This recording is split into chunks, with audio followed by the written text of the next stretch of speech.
তোমার সমস্যা কি হয়েছিল, কিভাবে হয়েছিল বলো তো দেখি।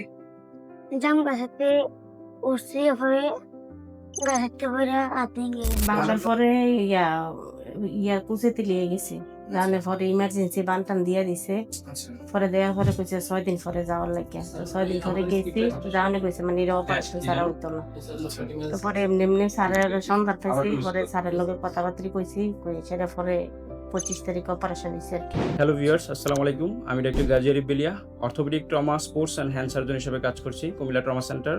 আজকে আমাদের ছোট্ট একজন পেশেন্ট, নাম আরাফাত, ওর বয়স 15, ওর সুস্থতার গল্প আপনাদের সাথে শেয়ার করব। জাম পাড়তে গিয়ে জাম গাছ থেকে ও পড়ে যায়, পরে 2 হাতের হাড্ডি ভেঙে ফেলে। আমরা যদি এক্সরে দেখি, ডান হাতে তার কবজির একটু উপরে 2টা হাড্ডি ভেঙে যায়, রেডিয়াস এবং আলনা। তবে এটা কমপ্লিটলি ডিসপ্লেস না হয়, এটা আমরা ইউজুয়ালি মেডিকেল ল্যাঙ্গুয়েজে টরাস ফ্র্যাকচার বলে থাকি। কমপ্লিটলি ডিসপ্লেস না হয় এই হাতে আমরা প্লাস্টার করে দেওয়ার সিদ্ধান্ত নেই। আর বাম হাতে ওর হাড্ডিগুলো খুব বাজেভাবে ভেঙে একদম কমপ্লিটলি ডিসপ্লেস হয়ে যায়। বিশেষ করে গ্রোথ সেন্টারটা, রেডিয়াসের গ্রোথ সেন্টার, যেটা ফাইসিস বলি আমরা, ফাইসিসটা কমপ্লিটলি ডিসপ্লেসড হয়ে যায় এবং আলনার ডিস্টাল এন্ডো ফ্র্যাকচারে ডিসপ্লেসড হয়ে যায়।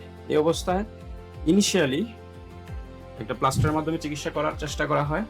প্লাস্টারে দেখা যায় কিছুটা কারেকশন হলো, মেজর ডিসপ্লেসমেন্ট বা মেজর ডিফর্মিটিগুলো রয়ে গেছে।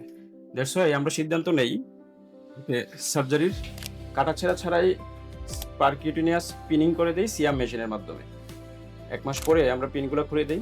পজিশন একদম চমৎকার, খুবই সুন্দর পজিশনে চলে আসছে ফাইসিসটা, এমনকি আলনাও খুব নাইসলি পজিশনে চলে আসছে এবং union is almost very nice. আমরা যদি রুগীর মুভমেন্ট দেখি 1 মাস পর, হাত সামনে এরকম নিয়ে আসো অঙ্কের মতো, মোট করো, হ্যাঁ এই জোড়াগুলো নাড়ো, হ্যাঁ ঘুরাও, তারপর আবার নিচে নাও, আবার ঘুরাও।